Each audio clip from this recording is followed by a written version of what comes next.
Congress party Tirupati జిల్లా Christian minority vice chairman గా Kanaparthi salmon రాజును నియమిస్తున్నట్లు ఆ పార్టీ ఎస్సీ సెల్ జిల్లా అధ్యక్షులు శివశంకర్ తెలియజేశారు.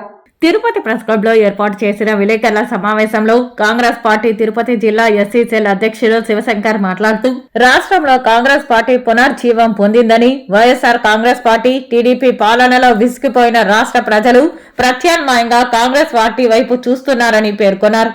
గతంలో పార్టీని విడిన అనేక మంది ముఖ్య నాయకులందరూ నేడు కాంగ్రెస్ పార్టీలో చేరుతున్నారని, వచ్చే ఎన్నికల్లో కాంగ్రెస్ పార్టీ గెలిపే ధ్యేయంగా కార్యకర్తలు నాయకులు పనిచేస్తామని స్పష్టం చేశారు. తిరుపతి జిల్లా క్రిస్టియన్ మైనారిటీ వైస్ చైర్మన్ గా కనపర్తి సాల్మన్ రాజును నియమిస్తున్నట్లు వెల్లడించారు. ఈరోజు ఎస్సీ ఎస్టీ బీసీ మైనారిటీలను అందరినీ కూడా కలుపుకుపోయే పార్టీ ఏదంటే ఈరోజు కాంగ్రెస్ పార్టీ అని మేము మరొకసారి తెలియజేస్తున్నాము. ఈరోజున్న దేశ పరిస్థితులలో దేశంలో బీజేపీ కానీ రాష్ట్రంలో బీజేపీ బాబు జగన్ పవన్ అవలంబిస్తున్నటువంటి ఈ యొక్క కార్యక్రమాలు చూస్తే ఈరోజు దేశ ప్రజలు కూడా రాష్ట్ర ప్రజలు కూడా విసిగిపోయినారు. ఈరోజు వాళ్ళు ఈరోజు రాష్ట్రంలో ఎస్సీ ఎస్టీ ముస్లిం మైనారిటీకి ఎటువంటి యొక్క ప్రజల యొక్క పట్ల వారు ఇస్తున్నటువంటి హామీల పట్ల వాళ్ళు చేస్తున్నటువంటి ప్రజాపాలన కానీ తీవ్రంగా వ్యతిరేకిస్తున్నారు ఈరోజు ప్రజలు.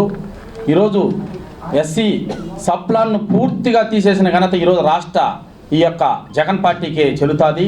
అన్ని వర్గాల ప్రజల ఆశయాలను ఆకాంక్షలను నెరవేరుస్తూ బడుగు బలహీన వర్గాల మహిళలను, యువతరాలని, నిరుద్యోగులని, అభాగ్యులను, దళితులు, నిస్సహాయులైన ఆదివాసుల్ని, గిట్టుబాటు ధరలకు కృంగిపోతున్న మధ్యతరగతి ప్రజలను, వివిధ సామాజిక వర్గాలకు చెంది ఉన్న ఎస్సీ ఎస్టీ బీసీ మైనారిటీ వర్గాలకు చెందిన ముస్లిం, క్రైస్తవ, జైనులు మరియు సిక్కులు సంక్షేమం కొరకు నిరంతరము కృషి సలిపే ఒక ప్రగతిశీల శక్తి ప్రవాహము కాంగ్రెస్ పార్టీ.